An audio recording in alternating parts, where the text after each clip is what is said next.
All right, what's up, everybody? Welcome back to the Return of the Coach Jake series. Today, we're going to be reviewing Fielder's Kiriko. Since Kiriko is a new hero, I thought this was the perfect hero to review to bring the series back. So thanks, y'all. I've been waiting to see a POV review for this new hero. So I hope I can show all you aspiring Kiriko gods how Fielder does it. What makes Fielder, in my opinion, the best Kiriko in the world? I think his gameplay, he had the best fundamentals. I think his understanding of his way he played the game was the best.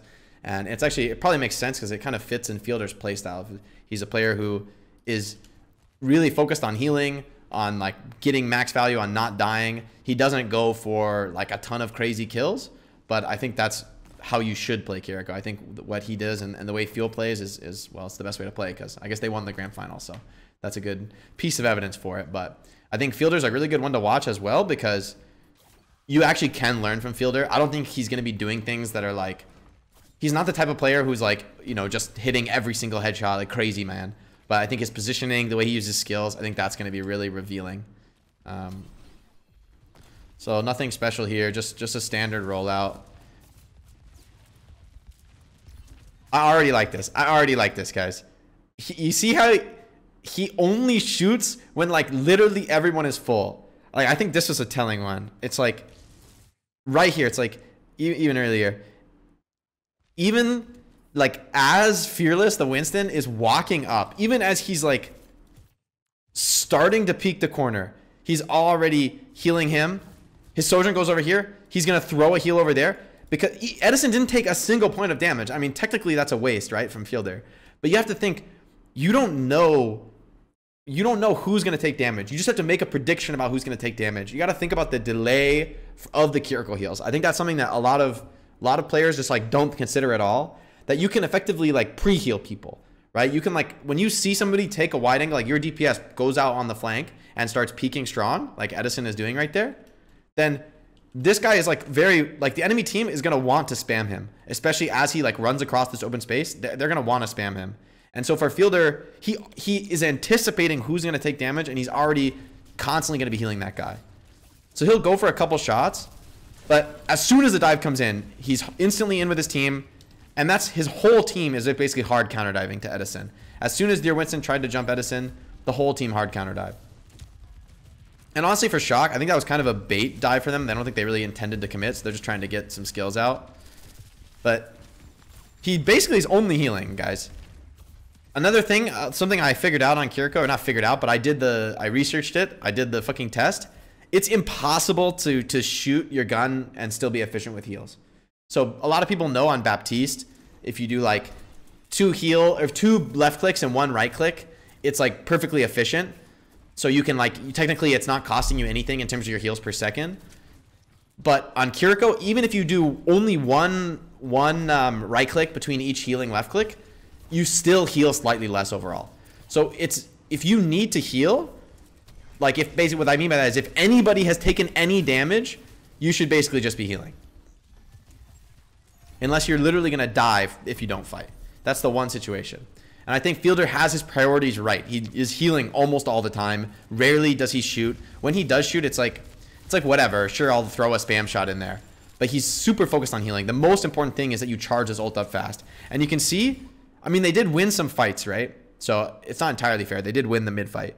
So it's natural he'd have an advantage. But 20% advantage, I guarantee if Finn was playing with this same mindset of like, I'm just going to heal 99% of the time and I'm not even going to worry about like shooting my gun or dealing damage, I think Finn would be much closer than 80. And I think because the advantage is so big, this should be a huge advantage now for Fuel because Shock, they can't counter ult. They have nothing.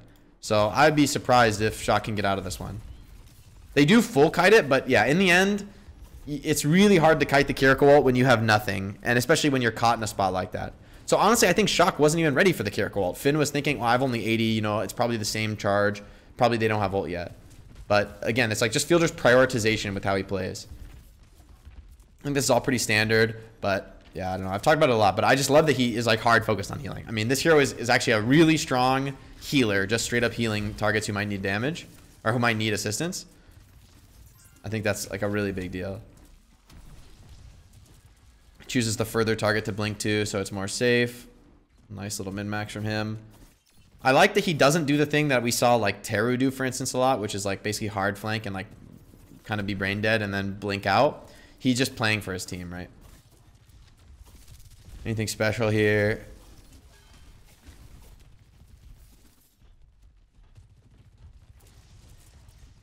He was thinking about healing Fearless, but then Fearless probably called he's going to primal. So he's like, all right, I'm not going to worry about that particular heal. He knows they're going to go on his Sojourn, and then it looks like Fuel is just going to flip the map and pull it this way. But because of this bubble, it's a really good bubble from Mikey. Because of that bubble, he can't heal Edison, and they die.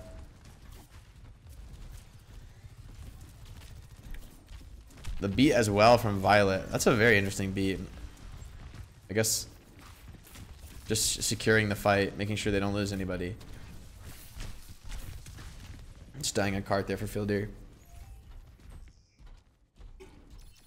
Honestly, in the end, most of what Fielder is doing is like, I feel accessible to not the strongest players. Like, you don't have to be a god to play to do what he's doing, which is heal almost all the time. I think if there's anything the bad Kiriko player, like new Kiriko players do, it's probably they try to go for kills when it's not good. Like, I'm curious, what happens if we do? Can we stats? Oh man, we can't press tab in the replay. Okay, that's unfortunate. I'd be really curious to see the stats here. I'm guessing Fielder has significantly more heals, and then Finn has more damage. I mean, Fielder has very little damage at this game so far. Like, very little. But it just doesn't matter. You don't need to do damage on this hero. Like, as soon as anybody takes damage, he's going to prioritize that over going for any spam. Even the way he's positioning himself is pretty safe. Unfortunate there, gets one hit by Proper, but I mean, there's not much you can do about that. Getting one hit from the flank angle. Proper just one hits everybody. All right. Okay, that could happen. Could happen. Especially, I think when the ults come out, that's when I see a lot of players focus really hard on doing damage. But you got to remember, the ult buffs everything, right? Especially buffs your healing, or rather, it buffs your damage and your healing the same amount. Like, your ability to heal and your ability to do damage are buffed the same amount.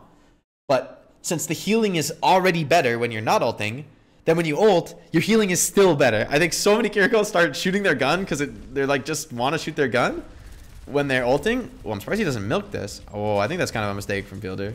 I guess he was playing for the clutch Reaper. Oh, okay. See, the thing is, Fielder has good aim. Like, in those situations, he can hit the clutch shot. He can make the clutch pick. But it speaks even more, I think, to how important it is to have his playstyle, where he's positioning himself to be hard to kill. He's playing like a main support, right? Not main support, maybe, but he's playing like he's an Ana or something, right? Like, you don't want your Ana running in and going for kills. You know, it's like the equivalent of playing like a normal Moira where you actually just stack up and get a big AoE heal on your team versus a fucking DPS Moira where you're like flanking by yourself. I think on Kiriko, people feel more normal with the DPS flanking playstyle, but it doesn't make it any more right. Oh, another pick from Proper, man. Playing against this guy looks so fucking scary. You see, one thing I really like, every time after he uses the TP, he plays really cautious for the next like 3-4 seconds. Because he knows the moment, the Kiriko's most vulnerable moment as a hero is just after she uses the TP. So you TP to your ally, and if the enemy can like see you and just jump on you, they might be able to just kill you before you get that next TP off. So the fact that as soon as he does use the TP and he just needs to get out, then he's going to try to not show himself, try to not give up his location until the cooldown is coming back. He's really conservative with the milk as well. Saving it for the crucial moment.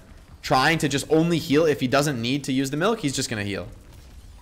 Oh, wait. This is a very crazy ultimate. But the Reaper's going to live. Wow. What an ult, actually, from Fielder. Makes the read that it's a clutchable fight. Still so focused on healing in this ult. Like, his team really needs the heal. He barely shoots his gun. I'm going to keep talking about this because it's actually the most important thing on Kiriko. Okay. Fearless jumps in, but that baits the enemy Kiriko ult.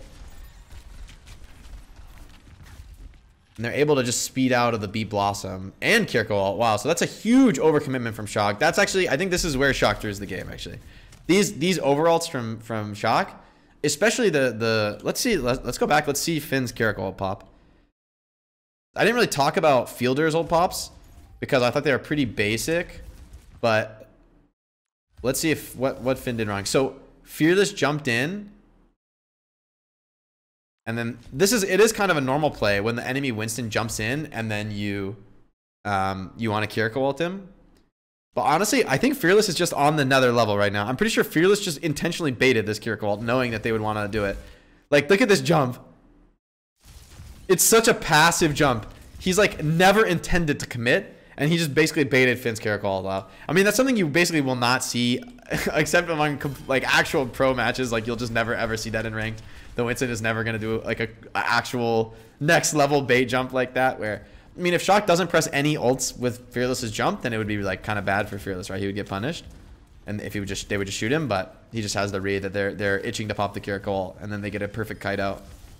I love how, especially the E CDs, his use of the, I mean, I keep calling him Milk, guys. If you guys don't know what I mean when I say Milk, it's this the Suzu. That's what it's actually called. I think a lot of the pros are calling it Milk, or at least the Western pros, a lot of them call it Milk, just because it's easy to say and it looks like milk.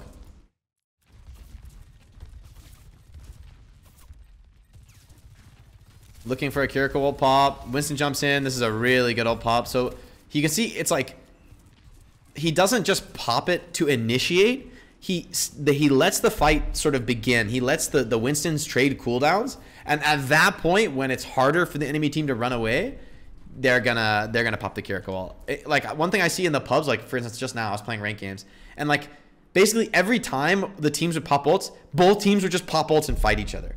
But the thing you see the pros do a ton, like, is like the meta for sure in the playoffs, was trying to run away from each other's ults and not counter pop. And then even if you can't fully run away, you run away as far as you can, and then when you really need it, then you pop the ultimate, rather than just matching. Oh, they use ult, I use ult. Like, having the patience to be like, you know, speed boost out of the enemy Kiriko ult, because like a key factor with the Kiriko ult is that it's like location based, right? So imagine there were to be like some Kiriko ults here. Like, if Shock were to, I know they don't have it, but if they were to, like, let's say just come around this corner and Kiriko ult, there's so many ways for Fuel to get out. Fuel could, like, everyone could jump in the window. They could just get around this corner and then they're probably safe.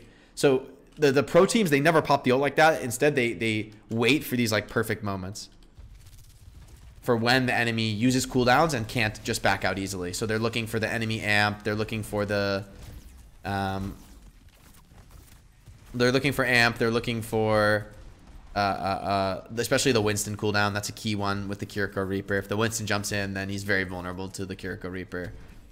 And so because Shock had that one bad ult fight where they triple ulted and didn't get a team fight win, they used Blossom, both support ult, and didn't get a team fight win. It feels like Fuel, that's like what allowed Fuel to come back into this game. You know, and that's really how push is. Really, you have that like one, if you're behind, you have like 1 or 2 chances where the enemy team is going to slip up, and then you can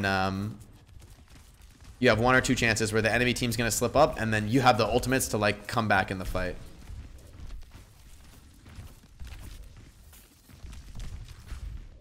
Tries to milk himself for the extra stall, but can't find it. Shock does have a winnable position here, but the problem, I think, is that they have a lot of ults, but the problem is it's going to be hard to like pop them cleanly enough. Actually, I do think Shock is favored here, right? Since they were able to win that fight just before without ulting, now they became favored in the game once again.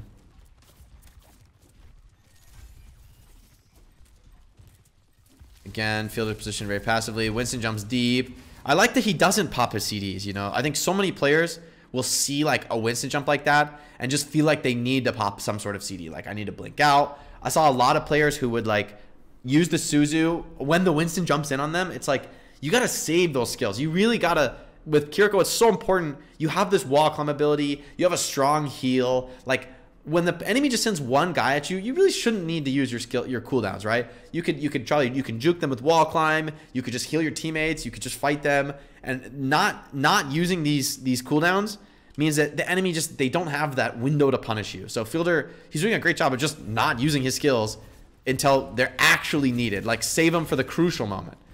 And there's so many of these moments where Fielder just hits a clutch headshot like that and just stops Proper's push. And like, you know, Fielder has the mechanics to, like, if he wanted to play aggressive, but this is just the right playstyle. Not being passive and farming heals a ton and farming your ult a lot. That's the winning playstyle. So that's why Fielder's playing this way. It's not because he doesn't have the mechanics. You know, he could be like stupid and running in with his damage if he wants to, But he doesn't want to. He's smarter than that. Chio probably getting caught by that primal.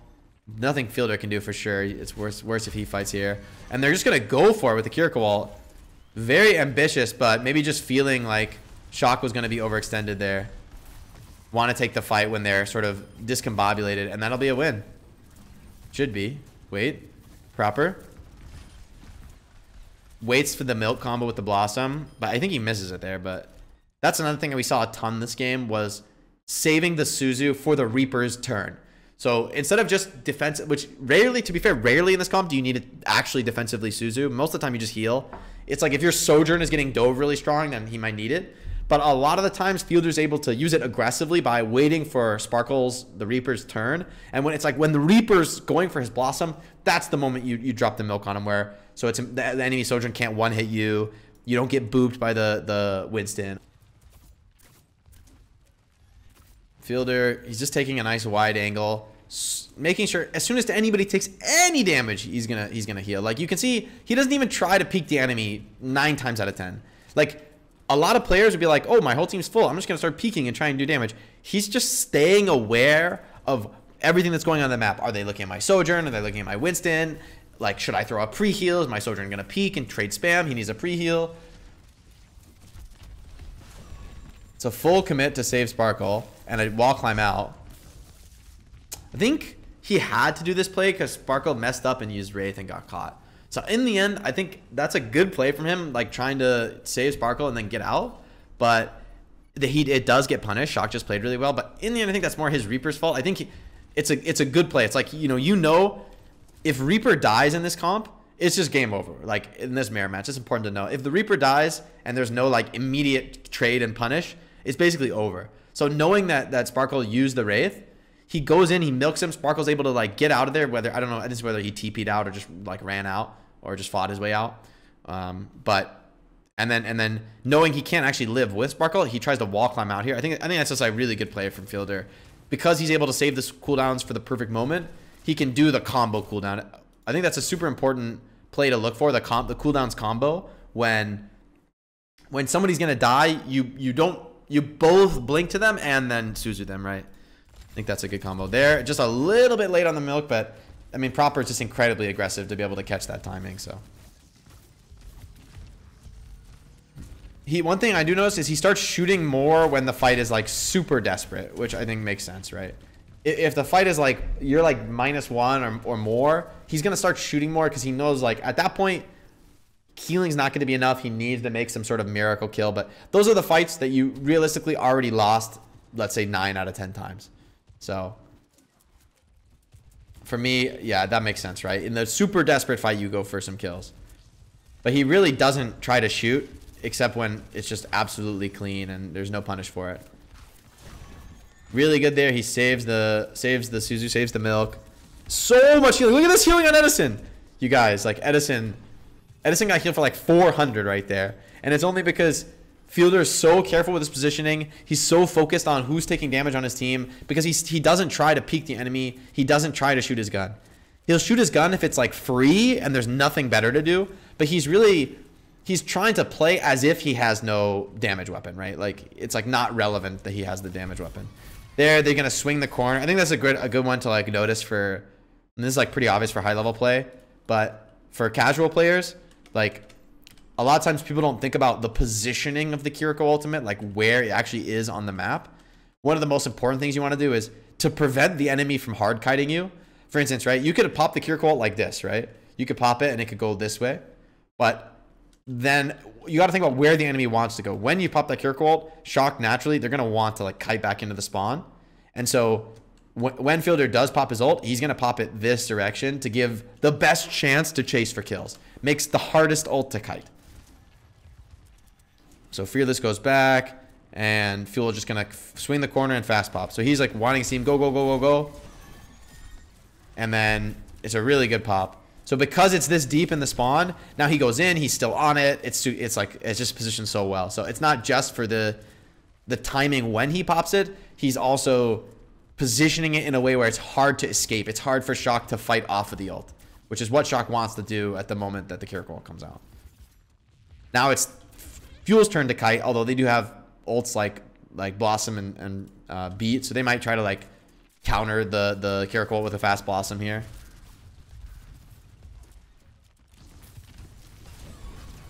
Well, I think that's a miscommunication there. I'm pretty sure Fielder was expecting Sparkle to go for the Blossom counter directly on it, which I actually think that's kind of a sick play. I think if the team was on the same page there, that would have been good, honestly. Like,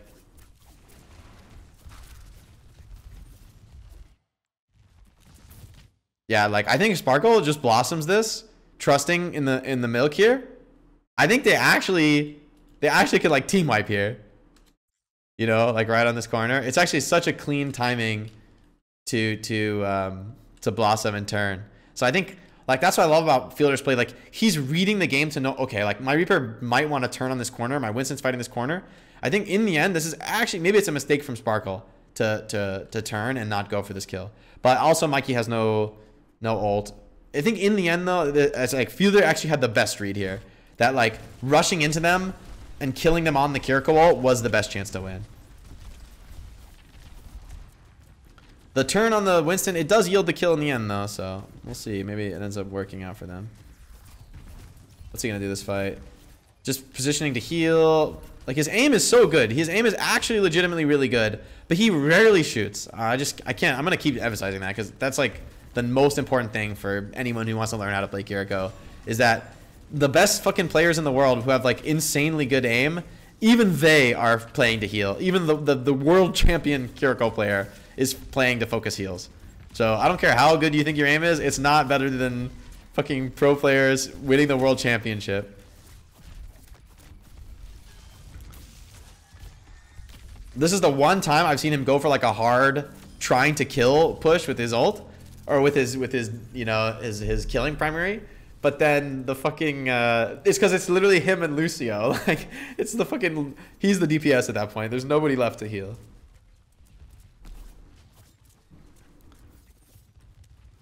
Let's see. I would think with the no ult fight, it's probably good to just choke aggressively. I like how he's using the wall climb a lot to like play these little, just a little slightly weird position, like playing the high ground. They're gonna back off and play point.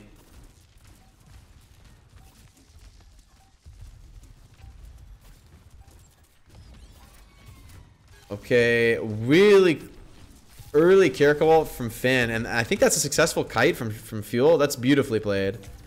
It's a good little mini play there from Fielder. Like in the end, Mikey wasn't gonna commit on him, but if you don't have CDs, at least just like wall climbing up a wall. Something people might not know is that Kiriko has the fastest wall climb in the game.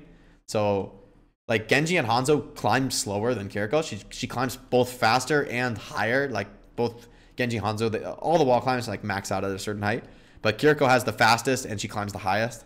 So she's actually super difficult to hit when she just like climbs straight up. I mean, not super difficult, but if you have nothing left, you have no skills, then climbing straight up is actually like a pretty strong way to escape.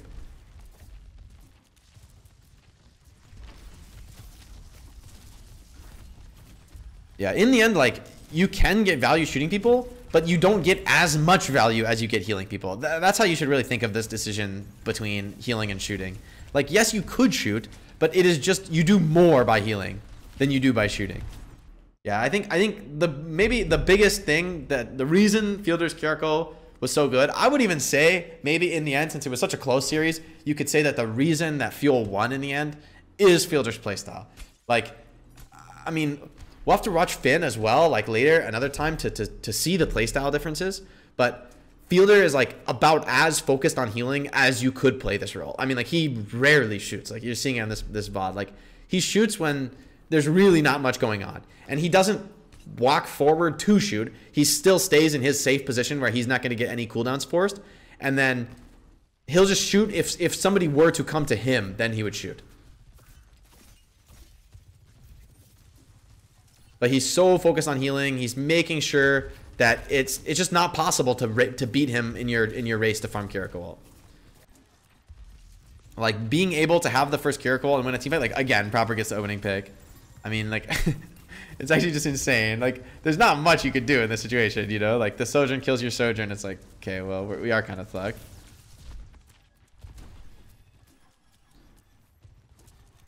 An underrated skill as well on Kiriko is like, I know the heal has like the aimbot, right? But making sure that you actually track the whole heal, like you don't look away too early, and that you're like on target with all the heals for the lock on is like super important. So I think that's something people maybe don't think about enough when they play this hero. So it's a map flip into trying to have a better Kiriko ult on the point. Oh, but that was the first time in the whole VOD review that Fielder should have healed more, actually. That I can say, oh, he kind of fucked up. He should have healed more. Like right here, he just lost track of the Reaper. So that's unfortunate. He doesn't realize he's like low and stuff. Okay, so that should be the round over now for Fielder. Don't think he can win this. There's nothing you can do about that one. Unless, no, there's no way possible to win this.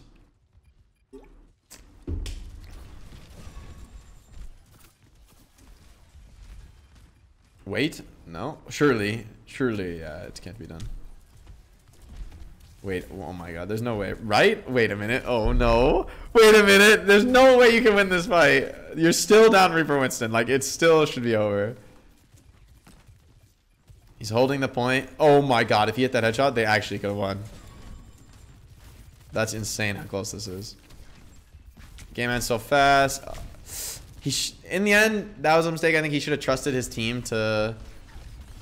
He should have trusted his team to hold the point there. I think him walking back to the point caused him to die, but that was an impossible fight. Like an impossible fight. And they almost made it happen. It's actually so insane. See, I think like what I love about this VOD review, what makes me feel like so confident in this analysis, and I think for the people watching, it's like this is the most important thing you can learn about Kiriko is that he has crazy aim. He hits a ton of fucking headshots when he does shoot his gun. He hits a lot. He does a lot of damage, but he still doesn't go for it almost ever. Like so rarely, maybe 5% of the time he's like shooting. 95% of the time he's healing. Because it's just better to heal, even though your aim can be super good and you hit a bunch of headshots. It's like, it's just better to heal.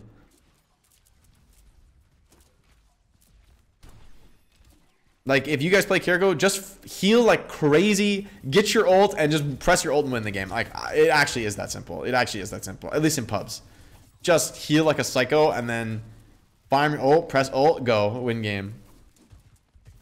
Feel electing to play on point, shock, off point. See, this is a moment when most people would be shooting, but they have charging, so he's just respecting the charging super hard. Oh my god. Huge Suzu on the whole team. It is, you gotta remember as well, the Suzu, it does heal for 50 in the AoE. So, I mean, it doesn't seem like that much, but if you get like four or five players, I mean, it's a very relevant amount of healing. You shouldn't just YOLO it. Like, if you can just heal without using it, then you don't really need to use it, but...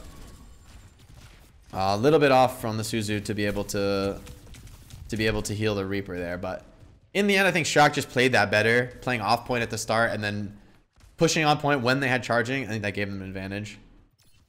The first time, rather, Finn's had the first Kiriko ult, I think, in like a normal situation where he should have the first Kiriko ult. So he's gonna save the milk, super saving. Wow. So it's traded Kiriko ults. But honestly, I think Finn was a little late to the party. I think he could have opted a little earlier. But it doesn't matter because Proper just kills one. Alright, cool. Yeah. Oh, risky beat from Violet. So much value from Fielder. And he's just chilling in the back healing. Like, he's playing in a safe spot where he's not going to get his own hero pressured. So he can just keep healing. He doesn't have to fight. And then only in these moments when, like, okay, sure, you're like full committing on me on Winston. Then I'll use some skills. Then I'll think about you and fight you. But the rest of the time, just playing a safe position. I mean, in the end, the way he's playing is like, what could I compare this to? I'd say his positioning, he's playing like almost like a Zen on a position. Like it's a position where you're not playing, oh, like I have an escape. I'm going to run in like crazy. Like that's what Taro was doing all the time. But I think that playstyle is not good, to be honest. Saving the double CD there. Like the fact that he always has the double CD and he doesn't get forced for free, like a lot of like what Taro did a lot in the playoffs was like he would be like alone flanking trying to get a kill and then he like blinks out when they go on him. But the problem with that style is then you have that moment of vulnerability where you can't be where you need to be if the enemy were to rush you. I mean, in the end, Proper just went so unreal this map. Proper got like so many opening kills, like so many. Actually ridiculous.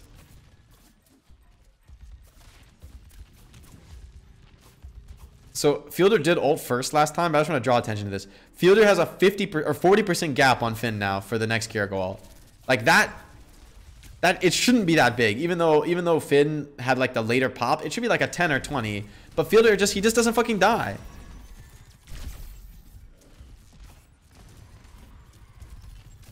Oh my god, dude. Proper is just different, man.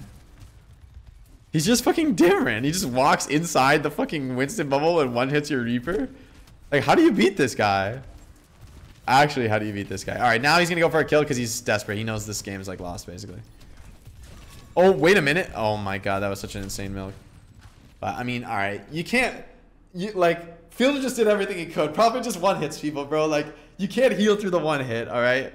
So, that just is what it is. That one just is what it is. But...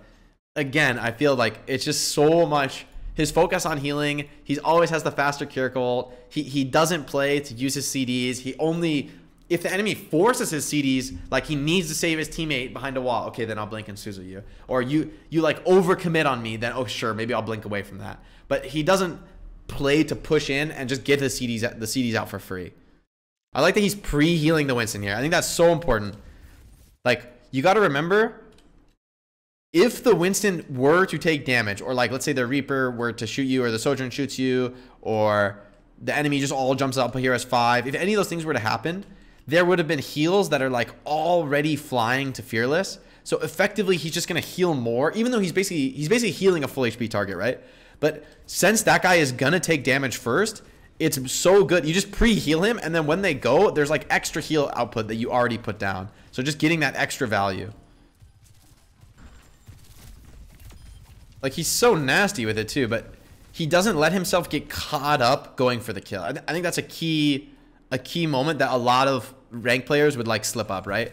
So like, you got that one kill, you show the shot, like this guy, you want to shoot this guy, right? Like it looks so juicy to keep shooting this guy, but instead he realizes, actually, I should just stop trying to go for that kill. Like, I already did what I needed to do. I shot 2 or 3 shots. Like, every time he shoots like 2, 3, 4 shots, it's like there's like a pressure building. I need to start healing soon. Like, I really need to start healing soon. The only exception to that is like if your whole team is dead or something. But a lot of ranked players get caught up in like, I can hit that guy. He's like one hit. I can just keep trying to headshot him. It's like the high percentage play, which by that I mean the better play, is to just keep healing. Or to like stop trying to get the kill. You shoot 2 or 3 shots, very likely you need to start healing again. Because very likely someone is taking damage somewhere. It might not be the guys on your screen, but just looking around, making sure everyone's healed up is more valuable than going for those shots, going for those extra, whatever it is, kills. One thing you'll see a lot that I guess I'll just go over it because it's kind of obvious in the pro scene, but whenever he does pop the Kiriko ult, he's using the Suzu like really quick after just to cycle the cooldowns and like get max value out of his ult. You know, you do want to use both cooldowns. You don't have to, I would say, pop it, but if your team is going to like run forward with the Kiriko ult, you might as well pop the E. The only exception would be playing around enemy Blossom. Maybe if enemy has Blossom, you don't want to pop the Suzu. You're just going to save it for like when the Blossom comes out. I think that's a key factor in this meta, is like saving the Suzu for enemy Blossom and for your own Blossom, just because that's like such a key moment where the AoE invulnerability is like super, super high value.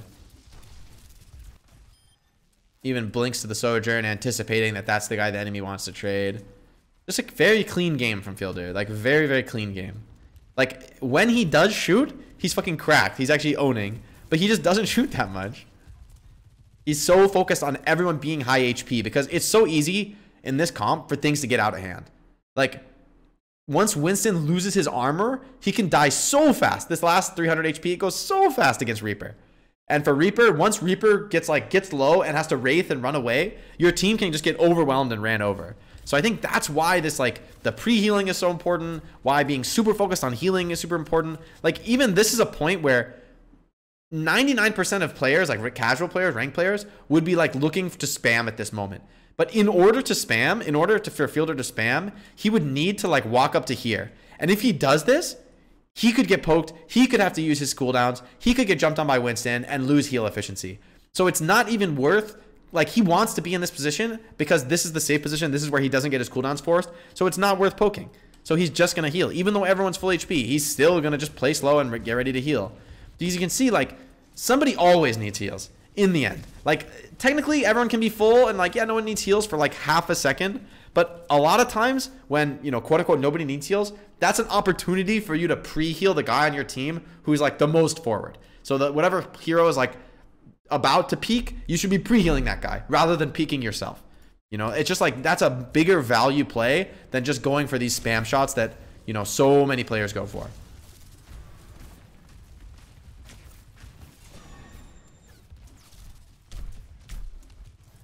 Oh, they're gonna full commit on this. Interesting.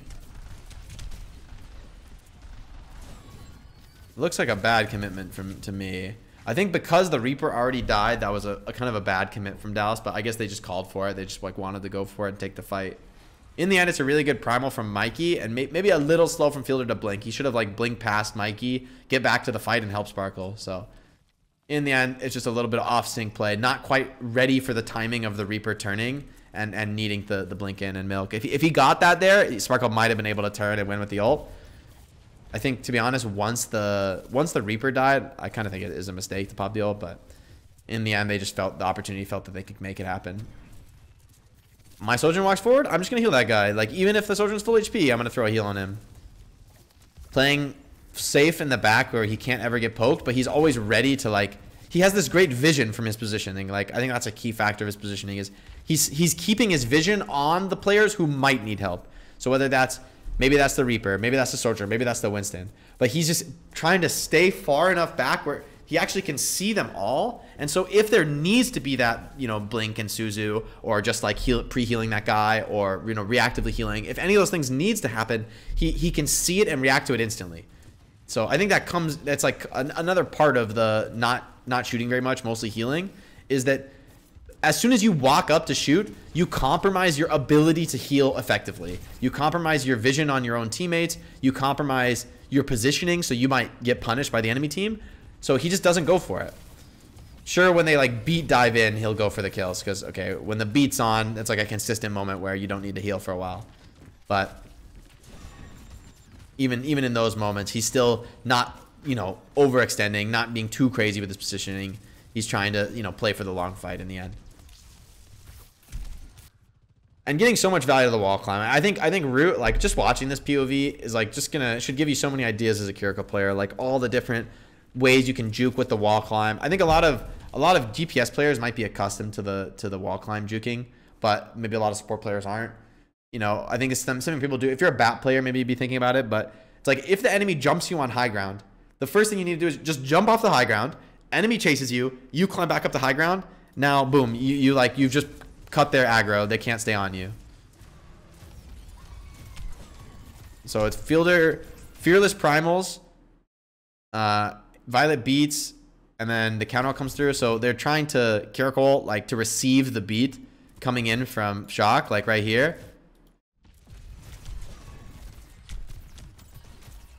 I like that he retakes the high ground, like in the middle of the fight, but oh, the Sparkle Blossom, perfect, saving, has the next E for it after the cooldown comes back. The fact that he always has his skills ready for when Reaper finds that moment, or he's as best as he can, he's trying to not use his skills until that moment when they actually want to turn and be strong. I saw a lot of players in the playoffs even like using the Suzu so defensively. Like your Winston jumps in, I'm just gonna Suzu myself. It's like that's so bad. You need to have the confidence of like knowing when you actually need to Suzu and when you just don't need it, and when you should just like play together, play slow, like heal each other, fight the Winston off. He's not going to be able to kill you. And then you have the Suzu for like later into the fight when the enemy recommits and then they don't have the resources to escape. Now they're just playing under, playing safe, pushing the car. I think this is a wise play on this map. Trying to make it so it's one fight, get the cap to a one fight territory where if Shock loses a fight now, they're going to lose the point. Again, always staying like, even though his team is going to like play wide and like try and, you know, shoot up at these guys, he is not. Fielder is not. Fielder's staying in here, making sure he doesn't ever get one hit. You know, he's keeping his whole team in vision. He's ready to Suzu them if he needs, and he doesn't ever take the aggro himself. Just really clean plays. Saving the Suzu for when they actually need it. And just playing a positional game here, really. Bubble for bubble. Kiriko for Kiriko. Just who shoots better now. Focused on the heals. Beat for beat. It's just who shoots better, honestly. That's this team fight. The beat...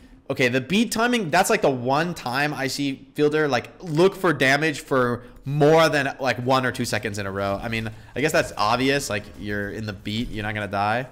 But I think it's really important to have Lucio, or who is it pushing car? They have Reaper on car? Interesting. It is going to be Reaper on car. So I think the Reaper on car signals that they don't have a strong intent to fight for top. So instead, they're just going to play to like semi-hold top, but if Shock were to come really strong on top, they would just give it up since there's no Reaper here, or have Reaper TP in. But Fielder, he just stays in this. He's keeping vision. He's making sure he knows what the position is, and then, yeah, I guess with the Reaper kill, they just get run over. But even after the Reaper kill, like, he's not forcing anything, right? He's just playing his position, keeping vision on everyone, making sure anyone who tries to get, who the enemy tries to trade, whoever Shock decides to focus, Fielder's like he's just ready to carry that person.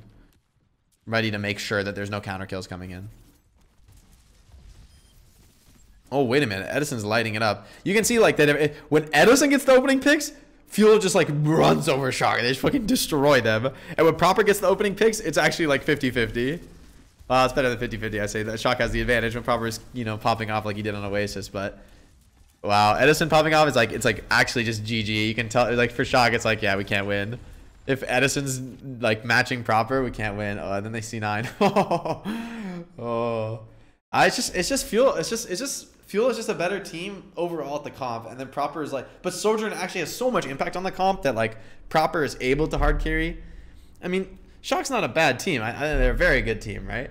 Extremely good team at this comp, but it just Fuel. I think their synergy, their coordination, and ultimately I think their play style is just that they just had the best read on the meta. Felt like Fuel played below their level in the finals. I think Proper went like Super Saiyan 11 or something in the finals to make it that close. Like, Fearless is the best monkey in the world. I think Fielder has the best Kiriko in the world right now. He has the best read on how to play it. Chio's a top tier Lucio. Sparkle, one of the best Reapers. I still think Pelly might be the best Reaper, but I think Sparkle is like maybe the second best Reaper. Yeah, it just feels just so insane. All right, thanks you guys for watching the review. Hope you guys enjoyed.